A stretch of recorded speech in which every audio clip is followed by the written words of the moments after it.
The jungle breathed. That was the only way to describe it. The air itself seemed alive, thick with moisture and rot and the stench of things dying in the heat. Private Dylan Cross pressed his back against the crumbling rice paddy wall and tried to remember how to breathe like a human being instead of a terrified animal. His hands shook on the M16, not from fear, well, not just from fear, from exhaustion, from 3 weeks of walking through green hell, from watching soil turn red with American blood, from knowing that somewhere in that endless wall of bamboo and vines, someone was watching him through a scope. The monsoon rain fell in sheets. It didn't cool anything. It just made everything heavier. His uniform, his pack, his soul. Bobby Williams crouched beside him. Good old Bobby from Philadelphia. The kid who'd shared his last cigarette 2 nights ago. The kid who showed Dylan pictures of his girl back home. A pretty brunette named Jennifer who wore flowers in her hair and smiled like she'd never heard of places like Vietnam. Bobby's hands didn't shake. Bobby was 22 and still believed he was going home. Dylan was 23 and knew better. Across the paddy, maybe 40 meters away, Lance Corporal Martinez lay in the mud. He'd been point man when the first shot came. Now he was screaming, high and terrible and constant. The kind of screaming that would live in your dreams for the next 50 years if you were unlucky enough to survive this day. The sniper had shot him in the gut. Center mass but low. A gut shot was a death sentence out here, but it took hours, sometimes days. And the whole time you screamed. That was the point.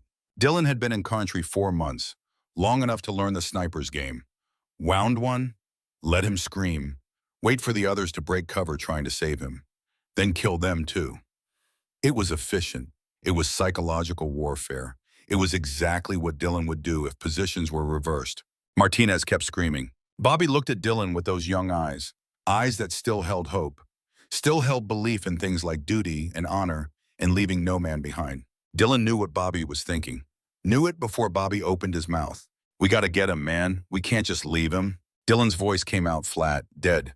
The voice of someone who'd already died inside but whose body hadn't gotten the message yet. It's a trap. He's our guy, Dylan. He's our brother. He's bait. The moment you move, you're dead. Bobby's jaw set, that stubborn Philadelphia jaw. The same jaw that had gotten him through basic training when the drill sergeant said he was too small, too weak, too soft.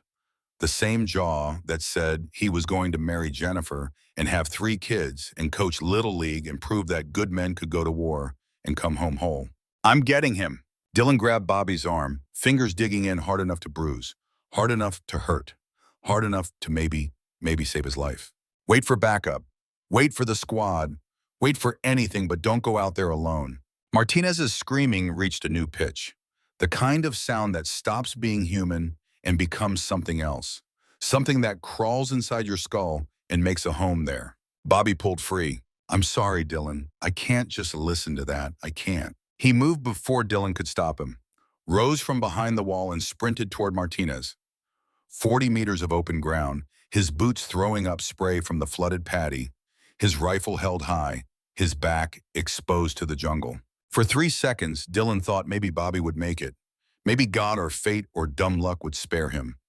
Maybe heroes really did exist. Then the second shot came. The sound was almost polite, a soft crack that didn't match the violence it delivered. Bobby's head snapped sideways. His body kept running for 2 more steps, momentum and nerve death fighting each other. Then he fell face first into the water. The brown surface swallowed him. When it settled, a red bloom spread slow and certain. Martinez stopped screaming. Shock or blood loss or mercy from a universe that had none. Didn't matter. He'd be dead in an hour. Bobby was already gone. Dylan stared at the spreading red stain, at his best friend's body lying in filth, at the jungle that had taken him. His hands stopped shaking.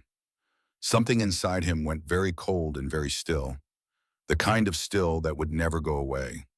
The kind that would wake him up at 3 in the morning for the next 52 years with Bobby's name on his lips and Jennifer's face in his mind and the question he could never answer. Why did I let him go? The radio crackled. Command asking for sit rep. Dylan lifted it to his mouth. His voice came out steady now.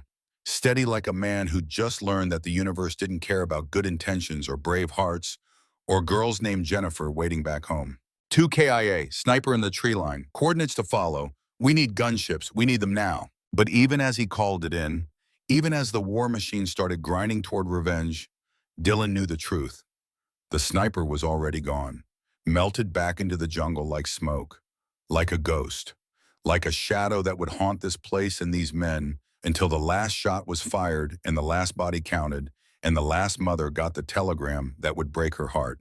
Later, after the helicopters came and the bodies went home and the war ground on like it always did, someone told Dylan they'd found intelligence on a dead NVA officer, a photo of a sniper. They called him the Shadow. The man who'd killed 7 Marines in Dylan's company. The man who'd killed Bobby. Dylan stared at that photo for a long time, memorized the face. Vietnamese, maybe 30. Eyes that looked as dead as Dylan felt. A rifle that looked well-loved and well-used. A man doing his job the same way Dylan was doing his job. A man on the other side of history's coin. Dylan folded the photo and put it in his pocket, carried it through the rest of his tour, carried it home. Carried it for 52 years, always wondering if the Shadow made it home too, always wondering if he woke up at 3 in the morning with faces in his mind and names on his lips, always wondering if the war ever really ended. The screen went black. Text appeared in crisp white letters, simple, declarative, the way the truth always was. 52 years later. The VA hospital in Philadelphia smelled like disinfectant and old coffee and the particular sadness that came from too many broken men in one place. Dylan Cross sat in Dr. Sarah Chen's office and tried to pretend his hands weren't shaking. They always shook now, had for decades. Shrapnel from Khe-Sanh, little pieces of Chinese metal still working their way through muscle and nerve. The doctor said they couldn't get it all out, said he'd just have to live with it, like he'd lived with everything else the war had left him. Dr. Chen looked at him over her reading glasses. She was 40. Chinese-American, second generation. Her grandfather had fought with the nationalists before fleeing to Taiwan, then America. She understood legacy, understood what war did to families across generations. You're 77 years old, Dylan. 67. He kept his voice mild, but I appreciate the optimism. She didn't smile. You came out of retirement to train soldiers for Afghanistan. You've been doing it 2 years. Your nightmares have increased 40%. Your blood pressure is concerning. Your hands, she gestured at them. Dylan looked down. The tremor was obvious today, worse when he was tired, worse when he was stressed, worse when he thought about Bobby Williams and rice paddies in a war that never seemed to end no matter how many years passed. My hands work fine. For what? You can't hold a rifle steady anymore. I can hold young soldiers when they break. Turns out that matters more. Dr. Chen leaned back in her chair. She'd been seeing Dylan for 3 years, knew him well enough to know when he was deflecting. Also knew him well enough to know he'd never quit deflecting. Some walls were load-bearing. Pull them down and the whole structure collapsed. Why did you come out of retirement, Dylan, really? He looked out the window. Philadelphia in autumn. Trees turning red and gold. Pretty. Peaceful. Nothing like the green hell of Vietnam or the brown dust of Afghanistan. Nothing like the places where young men went to die for reasons they'd spend the rest of their lives trying to understand. Because they're dying over there. 20-year-old kids with good hearts and bad training. Dying because nobody taught them the things that keep you alive. The things that aren't in the manual. Like what Bobby needed to know. Direct hit. Dr. Chen didn't pull punches. It was why Dylan kept coming back. Yeah, like Bobby needed to know. Dylan, you can't save Bobby by saving them. I know that. Do you? Because this looks like survivor guilt to me. Classic presentation. You lived, Bobby died. Now you're trying to balance the scales by keeping other young soldiers alive. Dylan met her eyes. Is that so wrong? It's not wrong, it's not sustainable. You're 67, you have shrapnel working through your nervous system. You have PTSD that's managed but not cured, and you're volunteering for war zones. Afghanistan's quiet now, mostly training rotations. I teach sniper doctrine at forward bases. Nobody's shooting at me. Yet. I can give them maybe 1 more year, maybe 2, then I'm done. I promise. Dr. Chen studied him. She was good at her job, good enough to know when to push and when to let things lie. This was a letting things lie moment. Okay, 1 more year, but you check in with me monthly, video calls, and if the nightmares get worse, you come home. Agreed? Agreed. She made a note in his file. Dylan watched her hand move across the paper. Steady, No tremor. The hand of someone who'd never held a rifle while their best friend bled out in a rice paddy. The hand of someone young enough to still believe the world made sense. There's a new rotation deploying next week. Fort Drum to Vascar Ridge. You'll be senior NCO on site. Training incoming sniper teams. It's a good assignment, relatively safe. Mountains instead of jungle. Mountains are never safe. Safer than some places you've been. Dylan nodded. Thought about Bobby, about the shadow, about 52 years of carrying that photo and that guilt in that question. About young soldiers who still had their whole lives ahead of them if someone just taught them how to survive. When do I leave? 300 miles north, Mackenzie Hayes gripped the steering wheel of her Ford pickup and tried not to cry. The phone call had come 20 minutes ago. The hospice nurse, professional, compassionate, delivering news that Mac had known was coming, but somehow wasn't ready for. Your father's declining faster than expected. Maybe you should come sooner than planned, just in case. Just in case meant he was dying. Just in case meant time was running out. Just in case meant Mac might not make it back from Afghanistan before her father's last breath. The Pennsylvania countryside rolled past, hills dressed in autumn colors, farms with white fences and red barns. America the way the recruitment poster showed it. Beautiful, worth defending, worth bleeding for across 3 generations of Hayes family soldiers. Her phone buzzed, text from her father, her dying father who could barely hold his phone but insisted on staying in touch. On being present even as his body betrayed him. The text was short, just like him. Proud of you. Always. Love, Dad. Mac's vision blurred. She blinked hard, focused on the road, on getting to Fort Drum, on the final training rotation before deployment, on not thinking about hospice rooms and oxygen machines and the way cancer ate a man from the inside out until there was nothing left but will and memory.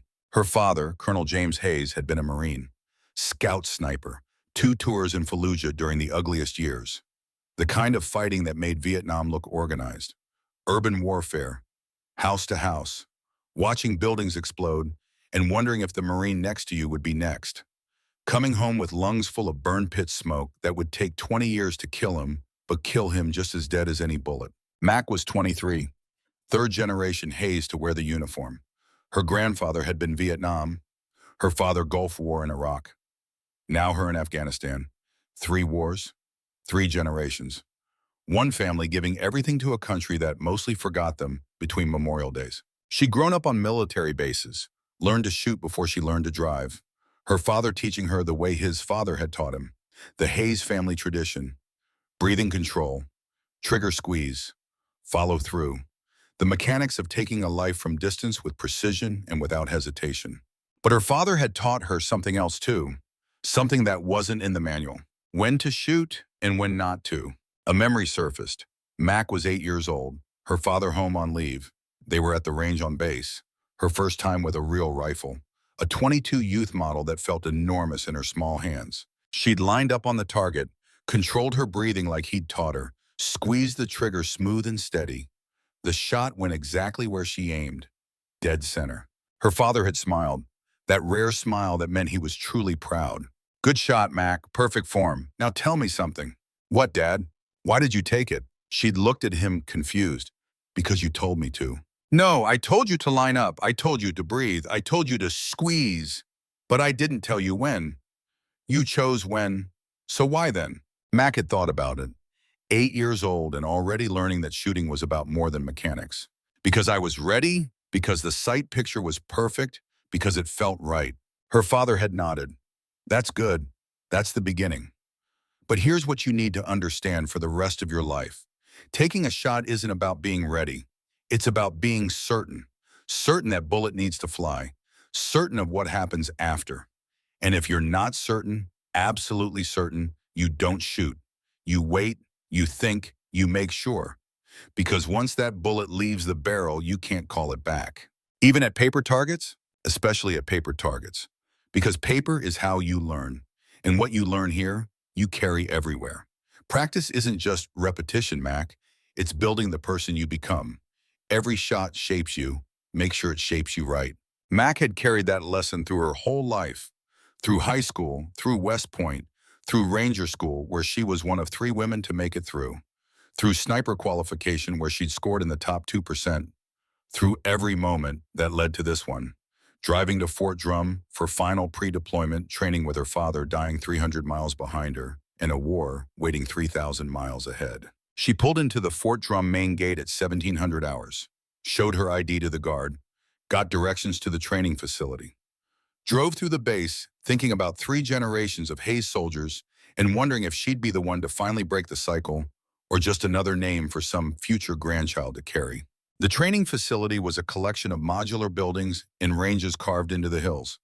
Practical, efficient, no frills. The Army didn't waste money on pretty when functional got the job done. Mac parked and grabbed her duffel. Rifle case, personal gear. Everything she owned that mattered fit in 2 bags. That was the military way. Travel light, move fast, don't get attached to things because things could be harmed or destroyed or left behind when the helicopters came. The admin building was warm, too warm after the autumn chill. A sergeant first class sat behind a desk that had seen better decades. He looked up as Mac entered, took in her height, 5'4", her age, young even by Army standards, her gender, still rare enough in sniper schools to draw attention. Help you? Private First Class Mackenzie Hayes, reporting for advanced sniper training, rotation deploying to Vasca Ridge. He checked his computer, nodded. You're on the roster. Early, though. Class doesn't start until tomorrow. I like to get the lay of the land. Smart. He handed her a key card. Barracks C Room 12. Chow Hall's open until 2100. Briefing tomorrow at 0700. Master Sergeant Cross is running the program. Something in his tone made Mac look up. Master Sergeant Cross? You'll meet him tomorrow. Let's say he's old school. Vietnam vet. Came out of retirement to train you kids. Best sniper instructor in the Army. Also the toughest. Don't take it personal when he rides you. He does it because he wants you to live. Mac nodded, took the key card, started to leave. Hayes? She turned back. Your file says you're 3rd-generation military. Grandfather in Vietnam, father in Iraq. That's right. Cross knew them both. Served with your grandfather in '69. Your father saved his life in Fallujah '04. Just thought you should know. He'll recognize the name. Mac felt something shift in her chest. A connection spanning decades. Her grandfather and this Master Sergeant Cross had been in the jungle together, had survived the shadow, had made it home when Bobby Williams didn't, and then her father had saved Cross's life 35 years later in a different war on a different continent. 3 generations, all connected, all part of something bigger than any individual life. Thank you for telling me. Cross doesn't talk about it much, the Vietnam stuff, but he carries it. You'll see. He carries all of them. Every soldier he couldn't save. That's why he's here. Why he's still teaching at 67. Because he's trying to save them all. Mac walked to the barracks thinking about men who carried ghosts. About fathers and grandfathers and wars that never ended. About the weight of legacy and the burden of living up to names that came before. Her room was small. 2 bunks, 2 lockers, 1 window. Military standard. She'd expected to have a roommate, but the other bunk was empty. Maybe they hadn't arrived yet. Maybe Mac really was the only one early enough to care about getting the lay of the land. She unpacked methodically. Uniforms in the locker, personal items minimal, photos on the small desk, one of her father in marine dress blues, young and strong and whole, before the cancer, before the pain, when he still believed coming home meant the war was over. One of her grandfather in Vietnam-era fatigues, black and white, grainy, standing next to another soldier with his arm around his shoulders. Both of them young and smiling like they didn't know what was coming. Max stared at that photo. Her grandfather, John Hayes, dead 10 years now, alcohol and PTSD, and the slow suicide of a man who'd survived the war but couldn't survive the peace. He'd never talked about Vietnam, never talked about the shadow, or the men he'd lost, or the things he'd done. Just drank and withdrew and died angry at a world that had sent him to hell and expected him to come back normal. Her father had tried to be different, tried to process his trauma, tried therapy in groups and all the things the VA recommended. But the burn pits got him anyway. The invisible enemy that waited 20 years to strike. Cancer growing in lungs that had breathed the smoke of burning trash and chemicals and God knew what else. Mac had asked him once if it was worth it. All the sacrifice, all the pain, all the years cut short. Her father had looked at her with those steady eyes that had seen things Mac couldn't imagine and carried weight she was just beginning to understand. I don't know if it was worth it, Mac. I'm not sure anyone who was there could answer that honestly. But I know this. I served with good men, men who believed in something bigger than themselves. And when they needed someone to stand with them, I stood. That's worth something. Maybe not everything, but something. Even knowing how it ends, especially knowing how it ends. Because that's what courage really is. Not fighting when you think you'll win, fighting when you know the case and you stand anyway. Mac lay on the bunk and stared at the ceiling. Tomorrow she'd meet Master Sergeant Cross, the man who knew her grandfather, who'd been saved by her father, who carried 52 years of ghosts and still showed up to teach young soldiers how to survive. Tomorrow the training would start, the final preparation before deployment, before she put her life on the line for a country and a mission and reasons that would take her whole life to understand her question. Tomorrow, but tonight she was just a 23-year-old woman missing her dying father and trying not to think about rice paddies and burn pits and the ways war killed you even when you made it home. Her phone buzzed. Another text from her father. Can't wait to hear about training. Show them what Hayes blood means. I love you, warrior girl. Mac typed back through blurred vision. I love you too, Dad. I'll make you proud. She already had. They both knew it. But some things needed to be said anyway. Some promises needed to be spoken out loud because time was running out and words mattered, and soon, too soon, there would be no more chances to say the things that mattered most. Mac closed her eyes, tried to sleep, failed. Instead, she lay awake listening to the bass sounds, generators humming, distant voices, the particular silence of a place where warriors gathered before war. A silence full of anticipation and fear, and the knowledge that not everyone who left this place would come home. And somewhere in that silence, in that space between heartbeats, Mac heard echoes. Her grandfather's voice teaching her father's voice teaching her, and beneath it all, older voices, Bobby Williams in the shadow, and all the ghosts that haunted men like Dylan Cross who survived when they thought they shouldn't have. 3 generations of echoes, 3 generations of war, 3 generations of Hayes soldiers trying to understand what it meant to serve and survive and live with the weight of both. The night passed slow, the dawn came cold, and at 0700 hours sharp, 20 soldiers gathered in a briefing room that smelled like coffee and nervous sweat and the future rushing toward them, whether they were ready or not. Master Sergeant Dylan Cross stood at the front of the room. He was shorter than Mac expected, maybe 5'9", lean in the way old soldiers got, muscle and sinew without an ounce of spare anything. His hair was gray, his face was weathered. His eyes were the palest blue Mac had ever seen. The kind of blue that looked like it had been washed out by staring at too many things that couldn't be unseen. His hands shook, just slightly, but Mac noticed. Noticed the way he kept them in motion so the tremor wouldn't be obvious. Noticed the way he gripped the podium when he needed them still. Noticed the way he'd learned to compensate for a body that no longer obeyed the way it used to. Cross scanned the room. His gaze lingered on Mac for a moment. Something flickered in those pale eyes. Recognition, maybe, or memory. Then he spoke. His voice was rough, gravelly. The voice of a man who'd breathed too much smoke and shouted too many orders and learned that sometimes the most important words were the hardest to say. My name is Master Sergeant Dylan Cross. For the next 2 weeks, I will teach you advanced sniper doctrine, counter-sniper tactics, survival in hostile territory, and most importantly, how to come home alive. He paused. Let that sink in.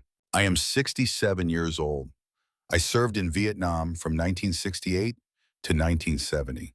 2 tours. I have killed men. I have watched men die. I have held my best friend while he bled out in a rice paddy because I couldn't save him. I tell you this not to impress you. I tell you this so you understand.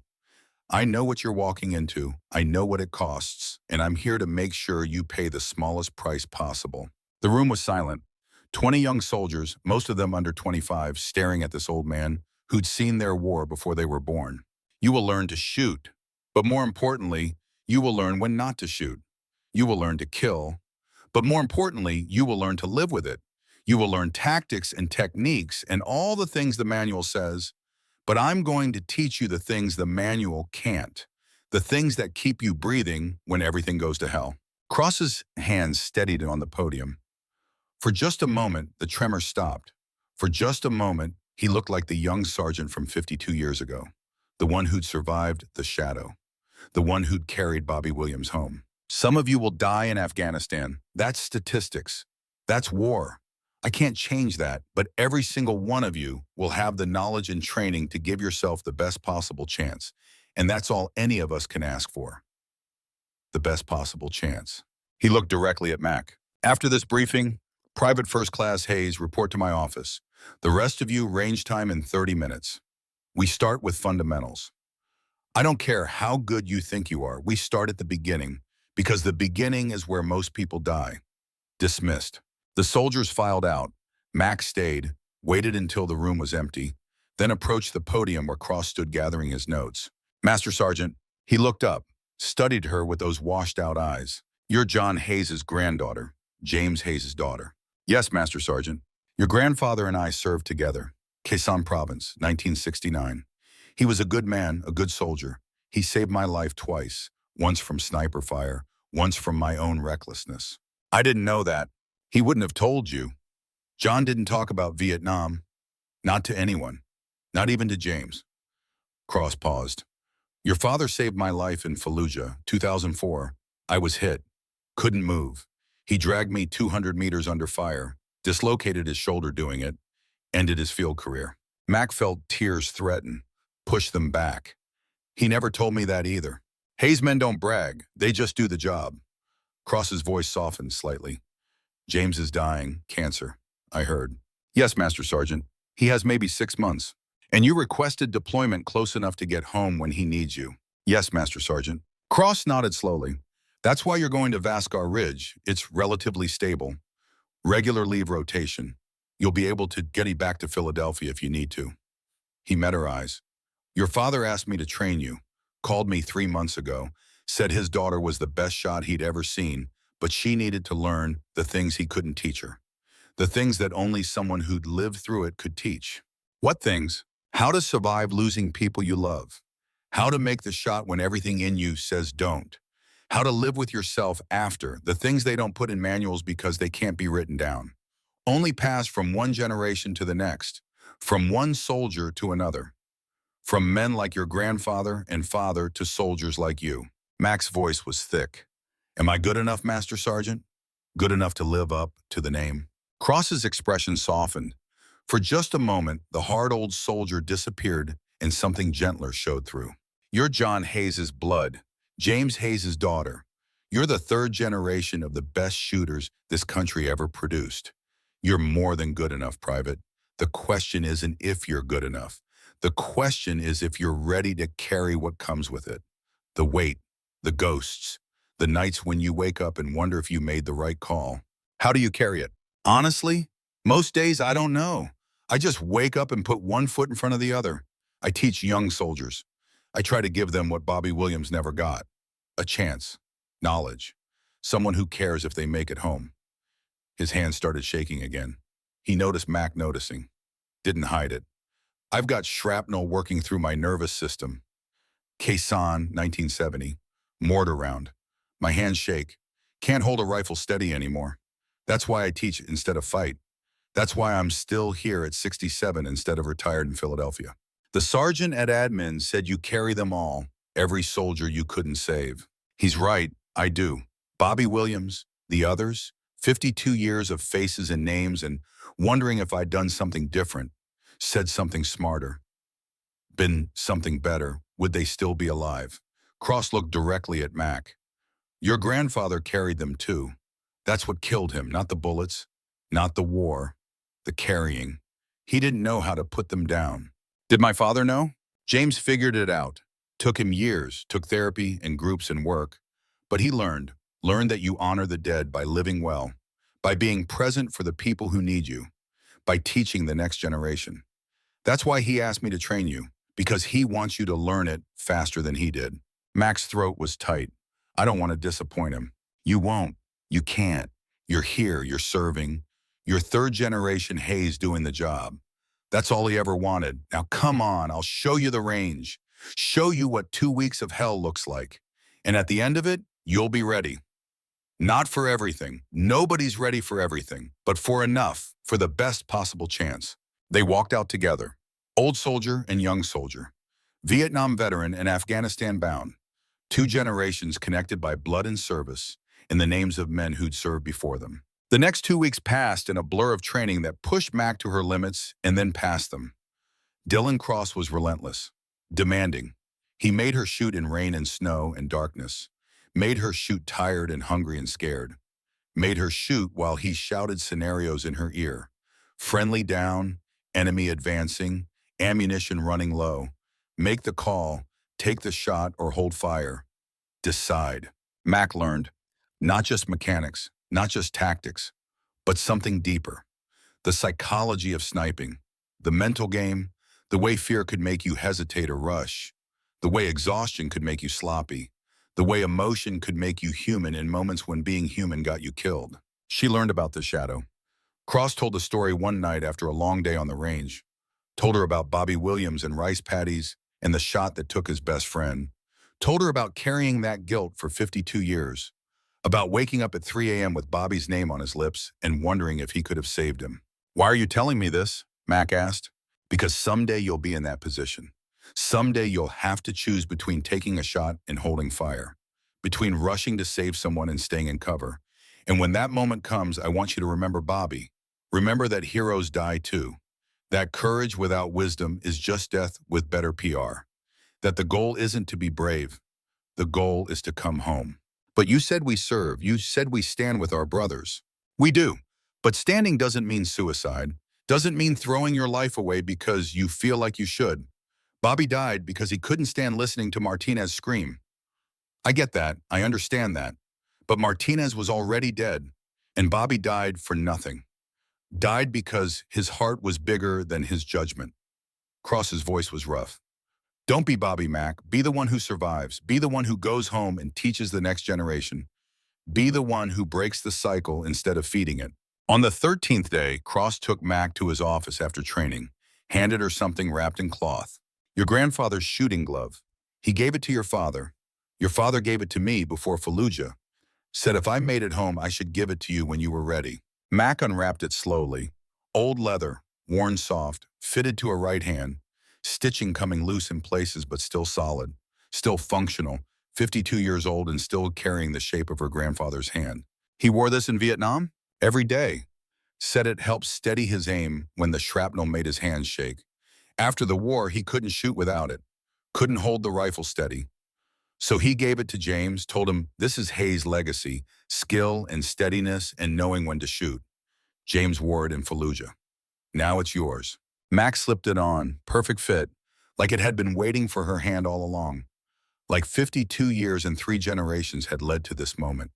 This passing of legacy from grandfather she'd never really known to father, she was losing to daughter who would carry them both forward. "Thank you, Master Sergeant. Thank me by surviving. Thank me by coming home. Thank me by teaching someone else someday."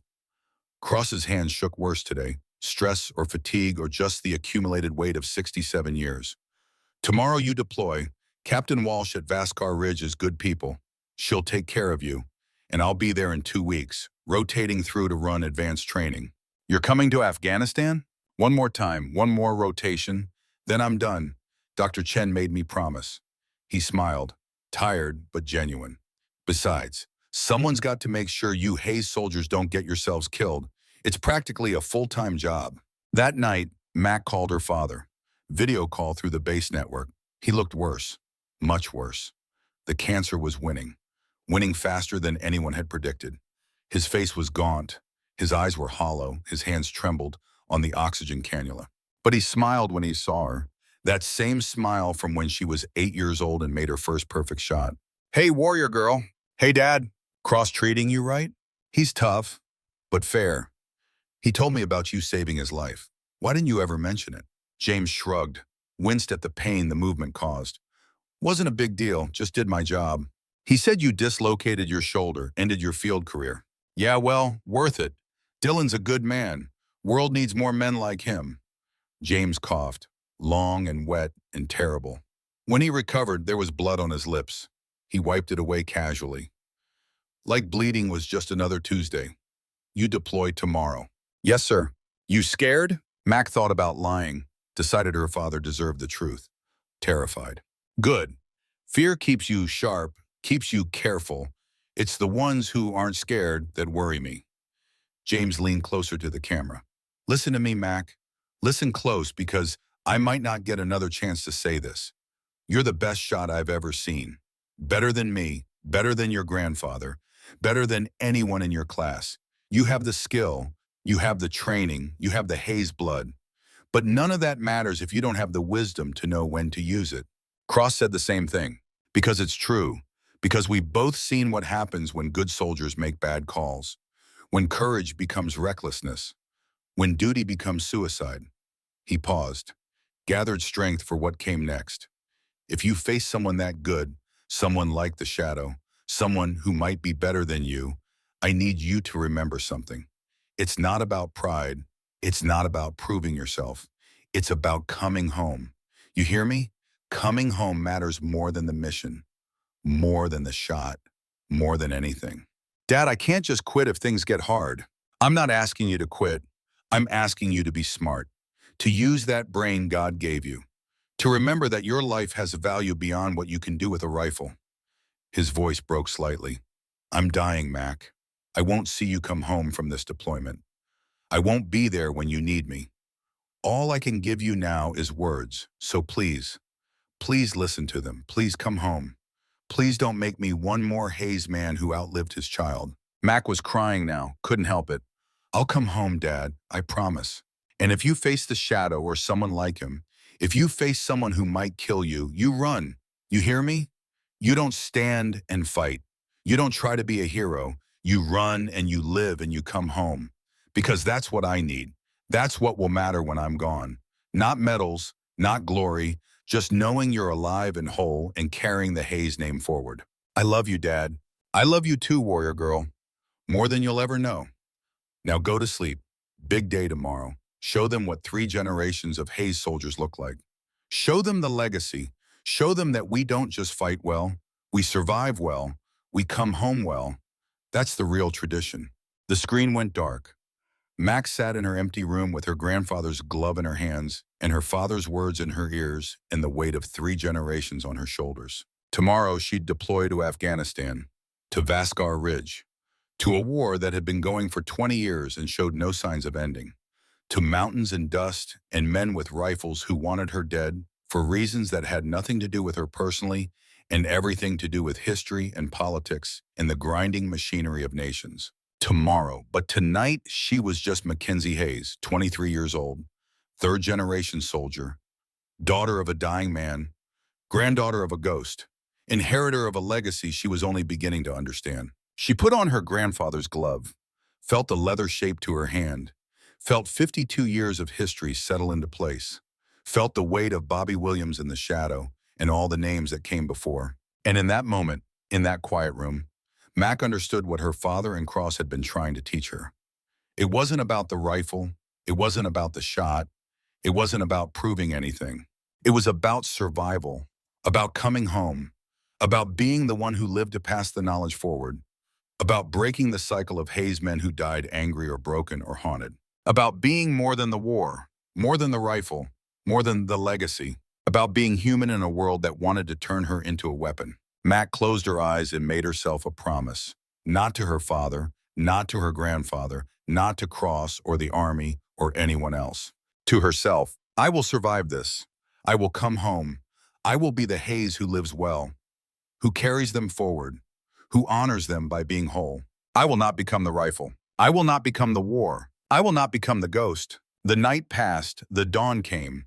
And at 0600 hours, 20 soldiers loaded into buses that would take them to planes, that would take them to a place where some would die and some would live, and none would come home quite the same as they left. Master Sergeant Dylan Cross stood in the parking lot and watched them go. His hands shook worse in the morning cold. His breath came in white clouds. 67 years old and still sending young soldiers to war, still carrying Bobby Williams, still trying to save them all. He pulled out an old photo from his pocket, creased and faded. Vietnamese man in NVA uniform. The Shadow. The sniper who'd killed Bobby and 7 others. The ghost that had haunted Dylan for 52 years. Cross stared at that photo and wondered if the Shadow had made it home. Wondered if he'd lived through the war and the peace and the weight of carrying the dead. Wondered if somewhere in Vietnam, an old man woke up at 3 a.m. with American names on his lips and guilt in his chest. Wondered if the war ever really ended, or if it just moved from battlefield to memory to the souls of men who survived when they thought they shouldn't have. The buses disappeared into morning fog. Dylan folded the photo and put it away, turned back toward the base, toward his office and his duties and the endless work of teaching young soldiers how to survive. But as he walked, he couldn't shake the feeling. The certainty that had been growing in his gut for weeks now. The sense that something was coming, something that would connect past and present, something that would bring the ghost of 1969 back from memory into reality. The shadow was still out there. Dylan didn't know how he knew, didn't have proof or evidence or anything rational, just instinct, the kind of instinct you developed after 2 tours in hell and 52 years of carrying the dead. The shadow was still out there, still hunting, still fighting a war that should have ended decades ago, and somehow, some way, their paths would cross again. In the mountains of Afghanistan, in a place called Vaskar Ridge, where young soldiers would face old ghosts, where 3 generations of Hayes' legacy would collide with 52 years of Vietnamese vengeance, where the war would finally come to its reckoning. Dylan Cross walked into the morning fog, his hands shaking, his heart heavy, his mind already planning, already preparing, already knowing that this deployment would be different, would matter more, would determine not just who lived and died, but whether the cycle could finally be broken. Whether the last shot had already been fired or if there was still more to come. Whether peace was possible or if war was eternal. Whether men like him and soldiers like Mac and ghosts like the Shadow could ever find rest, or if they were doomed to fight forever in an endless loop of revenge and duty and survival. The fog swallowed him. The base fell silent. And somewhere in a different time zone on a different continent, an old man cleaned his rifle and studied photos of young American soldiers and planned his final hunt. The war was not over. It had never been over. And soon, very soon, everyone would understand that truth. The helicopter blades began to turn. The soldiers began to move. The next chapter began to unfold. And Dylan Cross, 67 years old, with shaking hands and a heart full of ghosts, made himself a promise. He would save them this time. He would break the cycle. He would finally make peace with Bobby Williams, or he would die trying. The mountains of Afghanistan looked like the bones of a dead god, gray stone jutting from earth that had seen too much blood across too many centuries.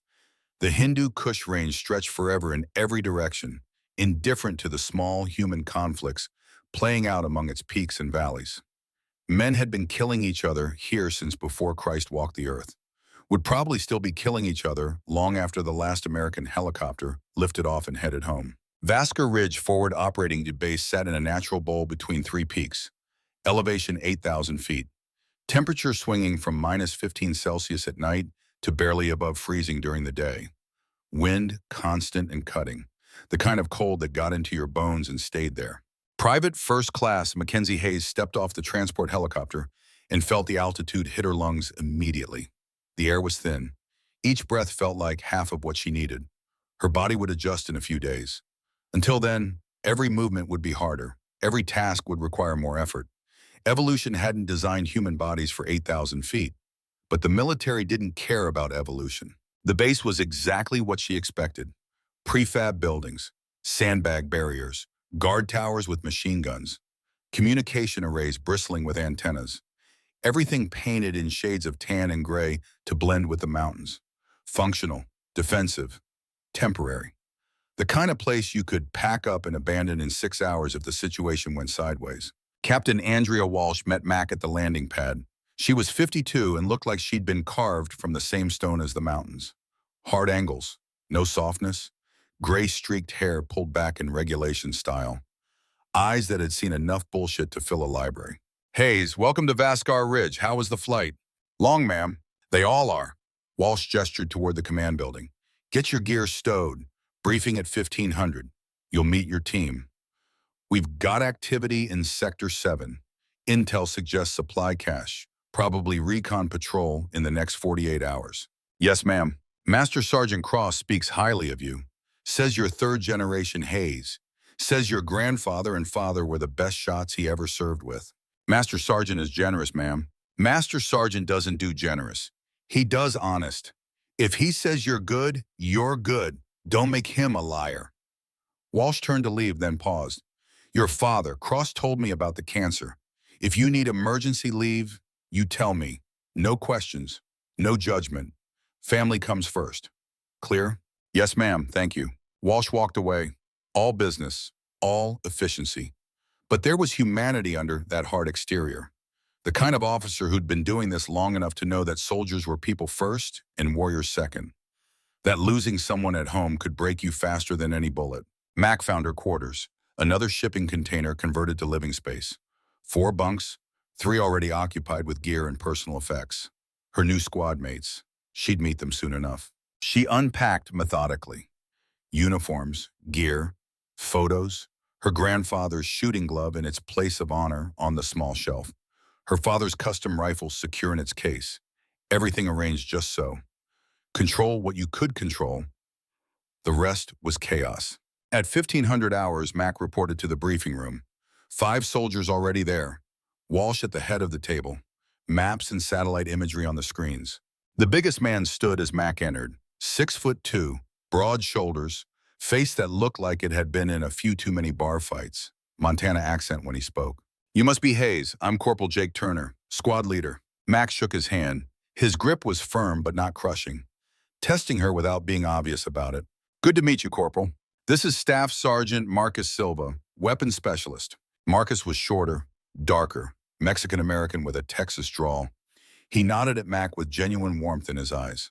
Ma'am, heard good things from Cross. Says you can shoot. I do my best, Staff Sergeant. Just Marcus when it's not official. We're going to be living in each other's pockets. Might as well be friendly. The third man was lean and nervous, chewing tobacco that bulged his cheek. Kentucky accent thick enough to cut. Private First Class, Tommy Blake. This is my first deployment. Well, first real one. Training rotations don't count. Tommy looked young. Younger than Mac, even though they were probably the same age. Baby-faced, eager. The kind of eager that got people killed because they didn't know enough to be scared yet. Jake gestured everyone to seats. All right, Captain Walsh has the brief. Walsh pulled up a satellite image. Mountainous terrain. A valley with what looked like structures under camouflage netting. Sector 7, 15 clicks northeast of here. Thermal imaging shows heat signatures consistent with a supply cache. Possibly weapons, possibly ammunition. Command wants eyes on before committing air assets. 4-person patrol, Jake asked? Correct. You lead. Marcus on weapons. Tommy and Hayes on overwatch. Standard recon protocol. You get visual confirmation. You call it in. You return to base. No heroics. No engagement unless absolutely necessary. The Ghost has been active in that sector. The room got quieter. Everyone knew about the Ghost. 23 confirmed kills in 8 months. NATO forces, coalition partners, local friendlies who got too close. Always long range, always headshots, always perfect. Intel on the Ghost, Marcus asked. Nothing new. Still a phantom. We think he operates from elevated positions. Probably moves after each kill. Best counter sniper we've ever seen. Maybe foreign trained, maybe ex-military from somewhere with a real sniper program. Jake frowned. Soviet? Possible. Or Chinese. Or just someone who's been doing this 30 years and knows these mountains better than we know our own names. Walsh looked at Mac. Hayes, you'll be primary overwatch. Tommy backs you up. If the Ghost shows himself, you do not engage. You call it in. You fall back. You live to fight another day. Clear? Crystal, ma'am. Good. You deploy 0600 tomorrow. Weather window is 4 hours. After that, snow moves in and visibility goes to hell. Questions? No one spoke. Dismissed. Get rest. Check your gear. Say your prayers if you're the praying type. The team filtered out. Max started to leave, but Jake caught her arm. Hayes, real talk for a second. Corporal? I've been doing this 7 years, 3 deployments. I've seen good soldiers freeze up their first time out. Seen them panic.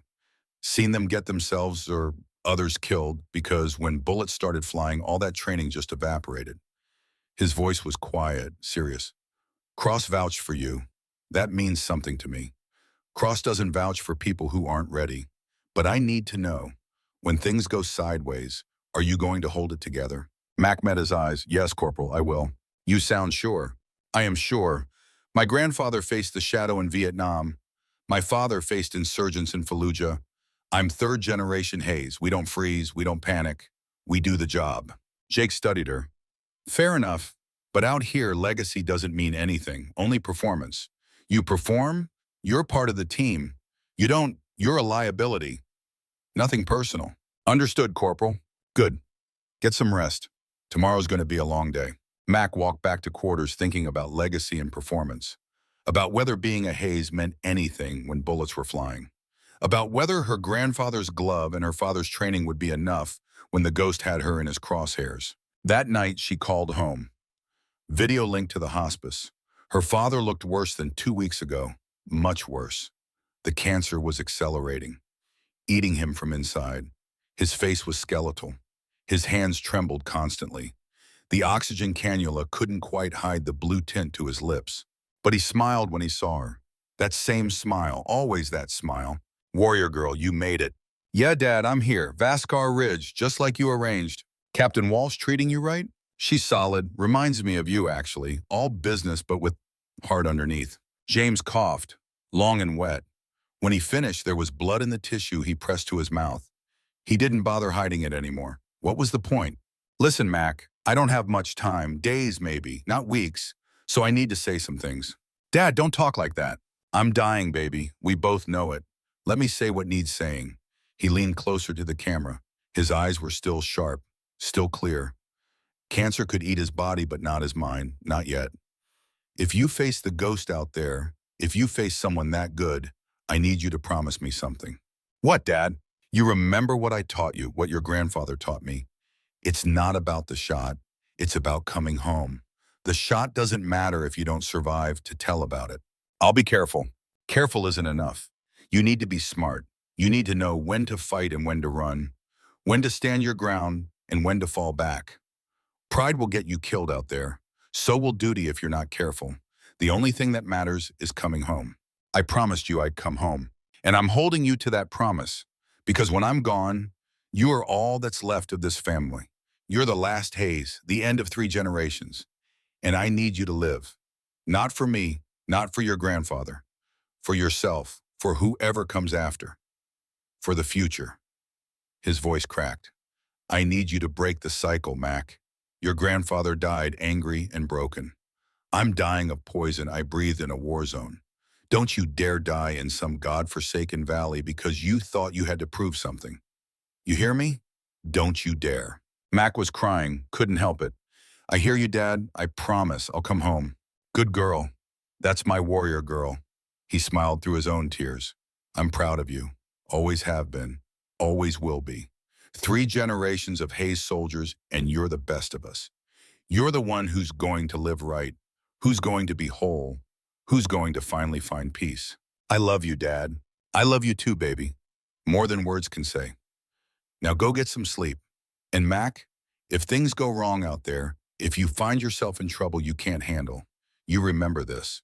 There's no shame in retreat, no shame in survival. The bravest thing you can do sometimes is run like hell and live to fight another day.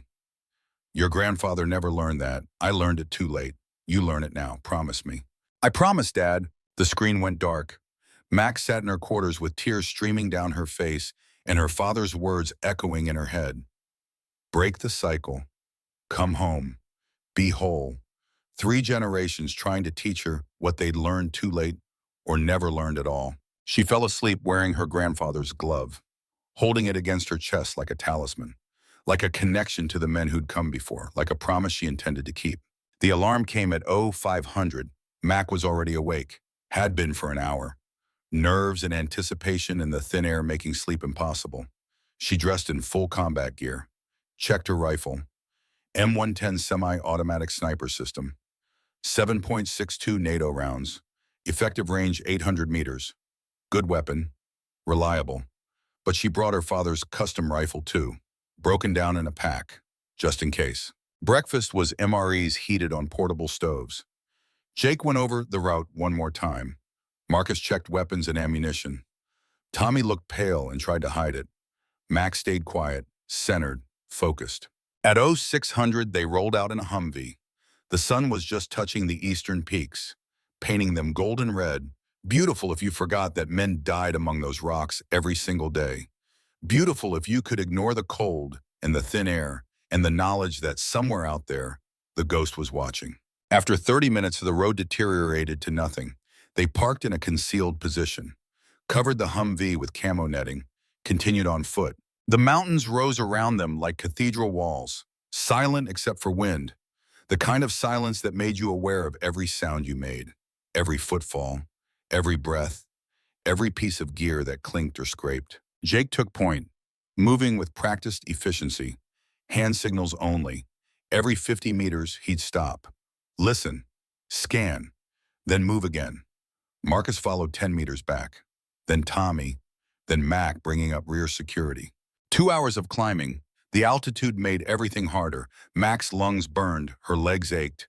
The 60 pounds of gear felt like 100, but she kept moving, kept scanning, kept her sector clear. They reached the observation point at 0830, a rocky outcropping overlooking a valley. Perfect position, good cover, multiple egress routes. Jake had chosen well. Below them, maybe 800 meters out, structures under camouflage netting. Definitely something there. Heat shimmer from inside despite the cold. People or equipment generating warmth. Marcus set up the spotting scope, studied the valley for 5 minutes. Confirmed, multiple structures, guard rotation visible. This is active, this is current. Jake keyed his radio. Command, Alpha 2-1, eyes on target. Multiple structures. Personnel visible. Request confirmation before air assets. Walsh's voice crackled back. Copy Alpha 2-1, hold position, analyzing intel, stand by. They waited. Mac positioned herself above the others, found a natural depression in the rock. Good fields of fire in 3 directions, set up her rifle, settled in for the long game. 1 hour passed, the cold seeped through her gear. Her fingers grew numb despite gloves. She kept flexing them, maintaining blood flow, maintaining readiness. 2 hours. Tommy was getting restless, shifting position, making small noises. Mac caught his eye, shook her head slightly. Be still, be patient, be professional. Then movement. Mac saw it first. Flash of color that didn't belong. Maybe 900 meters away on the adjacent ridge. Gone in an instant, but definitely there. She keyed her radio. Contact, northeast ridge, single individual. Jake swung his binoculars. I don't see anything. 11 o'clock. Halfway up, behind the large boulder with the split top. Jake surged. Still don't see. You sure? I'm sure. The first shot came before Jake could respond. The crack of a high-powered rifle echoing across the valley. Tommy made a sound like he'd been punched, grabbed his leg, looked down in shock at the blood spreading across his thigh. Contact! Sniper! Jake screamed, everyone diving for cover. The second shot hit Marcus in the shoulder, spun him like a top. He fell behind a boulder, gasping, blood spreading fast. Mac's training kicked in. Everything her father taught her, everything cross-drilled into her. The world narrowed, time slowed. She could hear her own heartbeat. Thump, thump, thump. She scanned the ridge where the shots originated. The angle was wrong. The shooter had moved. Classic counter-sniper. Fire from one position, relocate immediately, never stay static. Where would she go if she were him? There, a gap between 2 rock formations. Good cover, good sight lines to their position.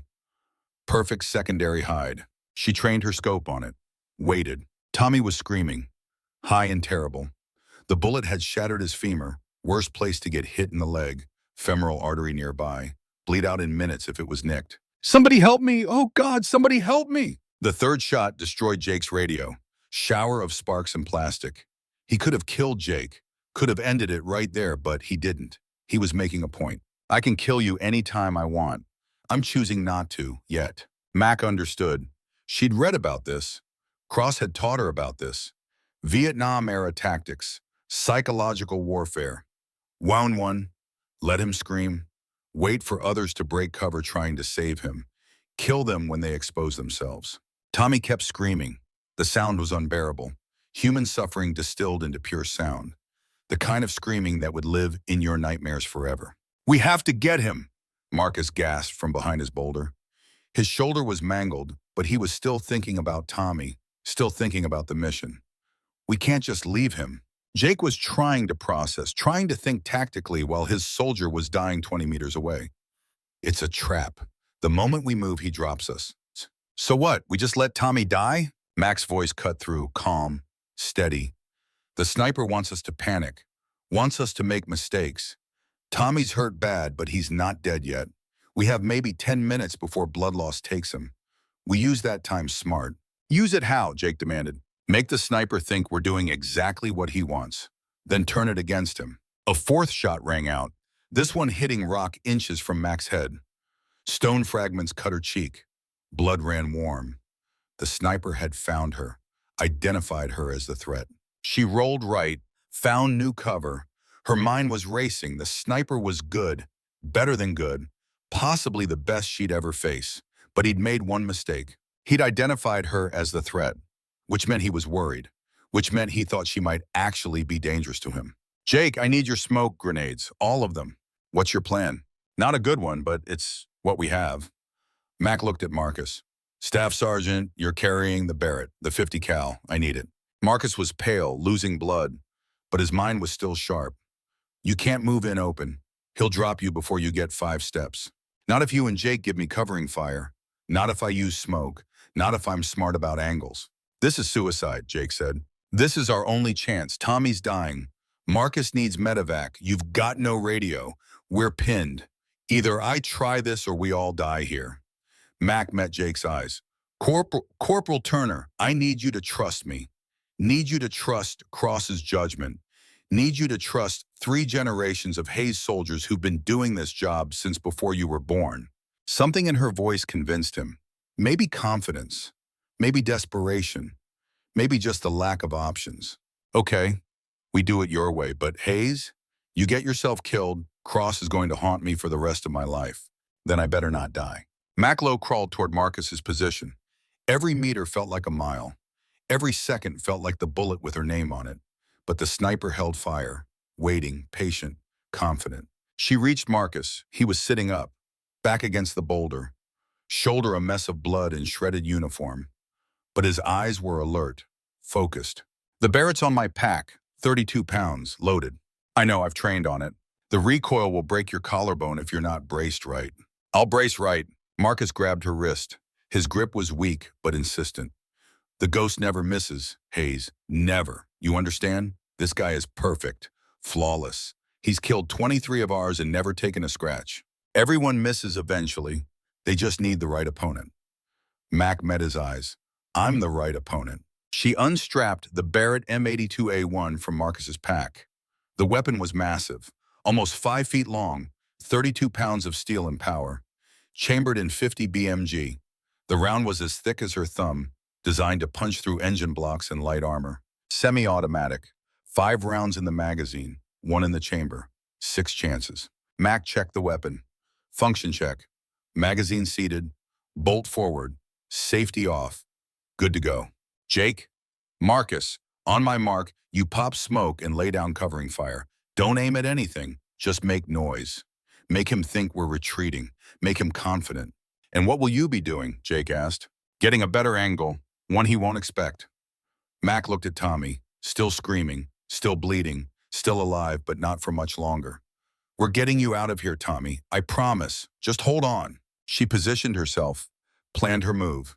20 feet to the left, more exposed but better sightline to where she thought the sniper was hiding. Risky, potentially fatal, but the only play that might work. 3, 2, 1, now! 4 smoke grenades arced through the air, landing in a line between their position and the ridge.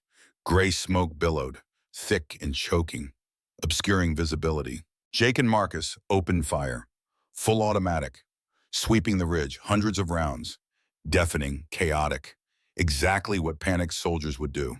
Mac moved, low and fast, dragging the Barrett, 20 feet of open ground, exposed, vulnerable, waiting for the bullet that would end her.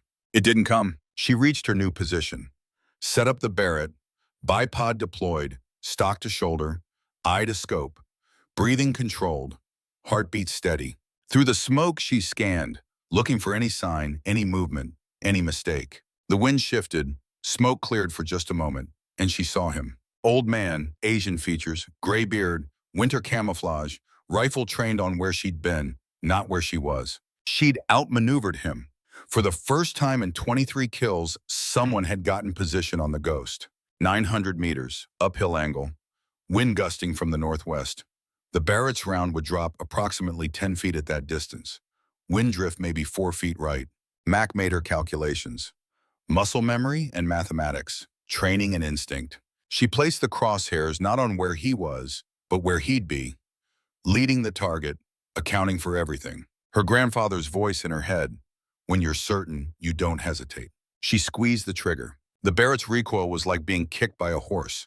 The massive rifle hammered back into her shoulder, nearly lifted her off the ground. The muzzle blast was apocalyptic, echoing off the mountains like thunder.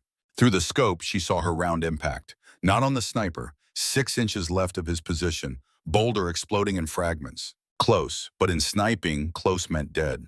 The ghost moved instantly, rolling right, his rifle tracking toward her new position. He'd found her. Mac worked the bolt. Smooth. Practiced. Chambered another round. But the ghost was faster. His return shot cracked across the valley, hit the rock face 2 feet above her head. Warning shot. He could have killed her. Chose not to. Message received. I see you. I'm better. Give up. Mac didn't give up. Shifted position again. 5 feet right. Every instinct screaming at her to find better cover. To turtle up. To survive. But that meant abandoning Tommy and Marcus. That meant letting the ghost win. She popped up. Acquired target. Fired. This round came closer. She saw the ghost flinch as the massive bullet passed inches from his head. But he was already moving. Repositioning with fluid grace. A man who'd done this 1,000 times. They were locked now. 2 snipers, 2 rifles, trading shots across a mountain valley. The most primal form of combat, just skill and will and luck. The ghost fired again. This round clipped her rifle scope, shattered the lens, glass fragments cutting her face. But somehow the mount stayed intact. Mac cursed, dropped down, grabbed her backup optic from her vest. 14 seconds to swap. 14 seconds completely vulnerable. Her hands moved on autopilot. Remove damaged scope. Clear mount. Attach backup. Tighten.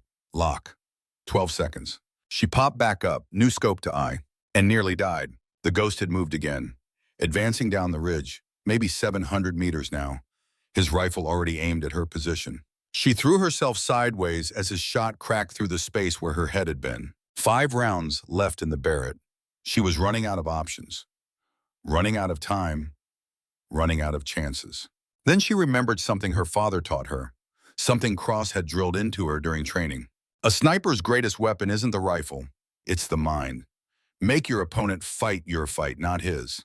The ghost was advancing because he was confident, because young snipers panicked under pressure, made mistakes, got sloppy, so she'd give him what he expected. Mac took a deep breath, made her next shot deliberately bad, firing high and wild, nowhere near the target. Then she stood up, exposed herself fully for half a second, just long enough, then dropped back down. The ghost took the bait, fired immediately at where she'd been, assuming she was panicking, getting careless, making mistakes.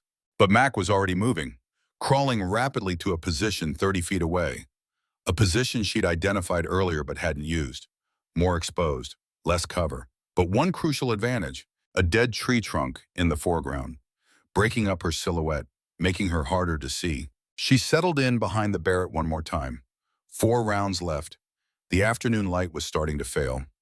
Shadows lengthening. Soon it would be too dark for either of them to shoot effectively. Through the scope she scanned. The ghost would be repositioning now, thinking she was pinned in her previous location. Movement behind a boulder. But was it the ghost or was it a trick? He was smart enough to use decoys. She waited.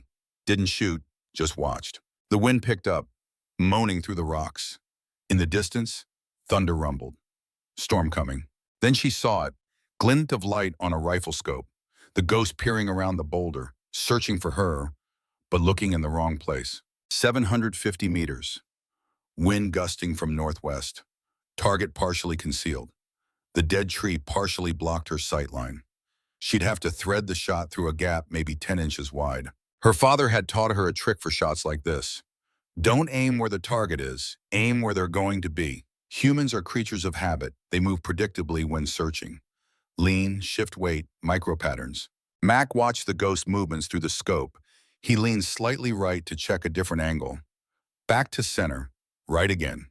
Pattern established. She waited for the next rightward lean, led her aim by 6 inches, accounted for wind and distance, accounted for the tree trunk blocking her line, accounted for everything she'd ever learned, and fired. The Barrett's roar was somehow different this time, louder, more final, like the universe itself was paying attention. Through the scope, Max saw the ghost's head snap back. His rifle tumbled from his hands, clattering down the rocky slope. His body followed, falling backward, disappearing behind the boulder. Silence descended. Even the wind seemed to pause. Mac worked the bolt, chambered another round, kept the rifle trained on position. Cross had drilled this into her. Never assume, always verify. 10 seconds, 20, 30, no movement. Did you get him? Jake's voice was hoarse, disbelieving. I think so. You think? Never assume. Could be playing dead. Could be wounded. Could be setting another trap. 60 seconds, 90. Still no movement. Then a figure stood up from behind the boulder. But it wasn't the ghost. Younger, maybe 30, dressed in the same winter camouflage, hands raised high, rifle left on the ground. The figure shouted, accented English. The old man is dead. Shot through the neck. Clean kill. Jake had his rifle up now. Hands where I can see them. On your knees. The man complied, moving slowly. My name is Alexei, the sniper, Nguyen Van Min. He was my teacher, my father figure. He said if ever someone bested him, they earned respect. We have wounded, Jake shouted. We need to secure position and get medical. I am medic, Alexei called back. I can help your wounded. I have supplies. Please, no more killing today. Mac kept her rifle trained on him. Was this a trick? Another layer to the trap? But Tommy's screaming had weakened to whimpers. Marcus was unconscious from blood loss. They were out of options. Cover me, Jake said. He moved forward, tactical, careful. Reached Alexei, searched him, found medical supplies. No weapons, no threats. I am not soldier, Alexei said. I am translator, medic. I came here because old man asked me to, because he said this was his last mission, his final piece. Together they worked on Marcus, packed the shoulder wound, applied pressure, stabilized him. Then they moved to Tommy. Tourniquet above the shattered femur, morphine for pain, sealing the wound as best they could. Mac climbed the ridge to verify the kill. She had to know, had to see. Her legs felt like rubber, adrenaline crash hitting hard, but she kept moving. The ghost lay where he'd fallen. Mac's .50 caliber round had caught him just below the jawline, through the neck, severing everything critical. Death had been instantaneous. She knelt beside him, studied his face.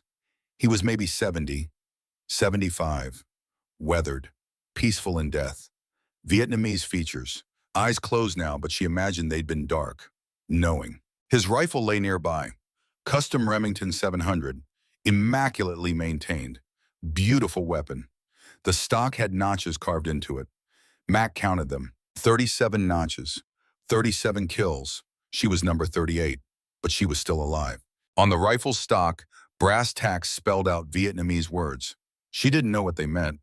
Would have to ask someone. In his pocket, she found a photo.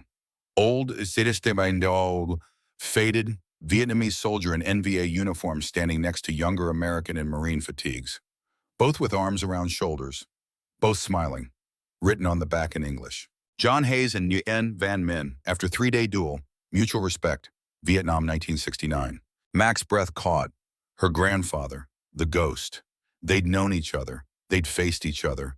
They'd developed respect across the battle lines. And now, 53 years later, his granddaughter had ended what they'd started. She sat there for a long moment, beside the body of a man who'd killed 23 Americans, but who'd also been someone's teacher, someone's father figure, someone's friend. The helicopter finally came. Medevac for Marcus and Tommy, both stable, both would survive. MPs for Alexei, body bag for Nguyen Van Min. Before they separated Alexei from the body, Mac approached. I need to understand something. Why did he come here? Why Afghanistan?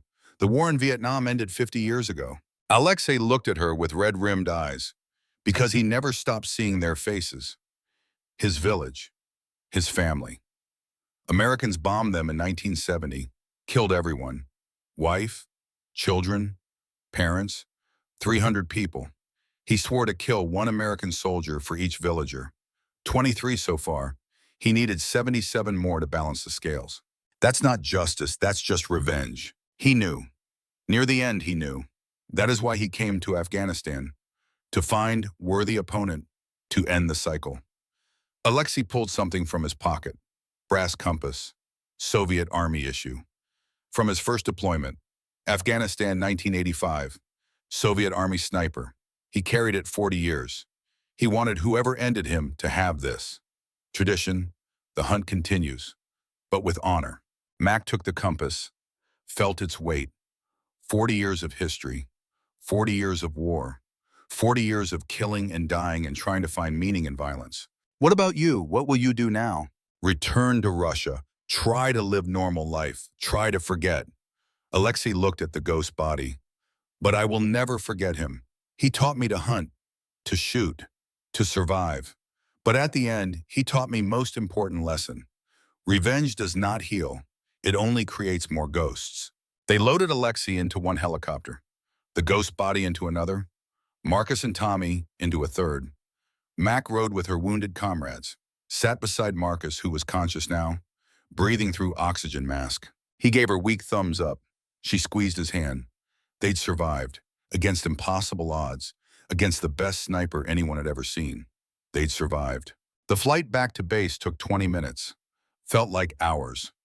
Mac sat in silence, covered in blood, some hers, some Tommy's, some Marcus's, wearing her grandfather's glove, carrying her father's rifle, holding the ghost compass. 3 generations of warriors, 3 wars, all connected through her, all meeting in this moment. Captain Walsh was waiting on the landing pad. Medic teams rushed forward, took Marcus and Tommy. Walsh approached Mac. Debrief in 30 minutes. Clean up first. Get your head straight. Yes, ma'am. Hayes, Cross is going to want a full report. He's arriving tomorrow, early. Apparently he had a feeling something was going to happen. Apparently he was right. Mac nodded, too tired to speak. In the shower, she stood under hot water and watched blood circle the drain. Pink turning to clear. The water couldn't wash away what she'd done, what she'd seen, what she'd become. She'd killed a man today. Not in the abstract, not a target, a human being, someone's teacher, someone's father figure, an old man who'd been fighting wars since before she was born. Necessary, justified, but still heavy. She dressed in clean uniform, walked to the debriefing room, told Walsh everything, every detail, every shot, every decision. Walsh listened without interrupting, made notes, asked clarifying questions. You eliminated the ghost, high-value target. Intel will want to know everything about him. But Hayes, I need to know. How are you handling this? Honestly, ma'am, I don't know yet. Ask me in a week. Fair answer. You're dismissed. Get food. Get sleep. Tomorrow you'll talk to Cross. He'll help you process. Mac walked to the mess hall, sat alone, stared at food she couldn't taste. Jake found her. Hey, wanted to say something. Corporal, you saved our lives today. All of us, Tommy, Marcus, me. Without you, we'd all be dead. And I'm sorry I doubted you. Sorry I questioned whether you were ready. You're the best damn sniper I've ever seen. Better than anyone I served with. Better than anyone I've heard of. You're a legitimate hero, Hayes. I hope you know that. I don't feel like a hero. I feel like someone who did what she had to do. That's what makes you a hero. The ones who brag about it aren't worth the medals. The ones who carry the weight quietly. They're the real deal. Jake stood.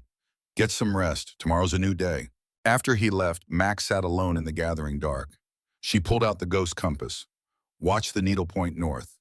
Steady and true despite everything. Then she pulled out her phone. Video call to the hospice. Praying her father was still alive. Still conscious. Still able to hear what she needed to tell him. The nurse answered. Miss Hayes, your father has been asking for you. He heard about the mission, about the ghost. He's very weak, but he wants to talk. The screen switched. Her father's face. So thin now, so fragile, but his eyes were bright, proud, alive despite everything. Mac, my warrior girl, you did it. You faced the shadow. You survived. You won. Dad, it wasn't the shadow. It was someone else. Someone named Nguyen Van Min, but Dad, he knew Grandpa. They'd fought each other in Vietnam. There was a photo. They were friends across the war, across everything. They respected each other. Her father's expression softened. Your grandfather never told me that. Never told me he'd made peace with his enemy. He carried it, Dad. Carried the weight. Just like you said. Just like Cross said. But at the end there was respect. Honor. Even in war. And now you carry it. The legacy. The weight. The knowledge that war isn't simple. That enemies are human too. That killing costs something even when it's necessary. Yeah, I carry it. How do you feel? Heavy, sad, relieved, scared, all of it at once. James nodded. That's right, that's healthy. That means you're still human, still whole, still capable of feeling. He coughed. Bad. When he recovered, his voice was weaker. Mac, I need to tell you something. I'm letting go now. I'm done fighting. The pain is too much. The time is now. I'm going to ask the nurse to increase the morphine, to let me sleep, and I'm not going to wake up. Dad, no, don't. I need more time. I need to come home. I need to say goodbye proper. We're saying goodbye now, baby. This is it. This is all we get. And it's enough. You know why?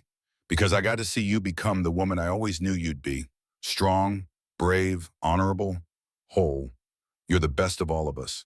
The best of your grandfather and me and 3 generations of Hayes soldiers. You're the one who's going to break the cycle. Who's going to live well? Who's going to be happy?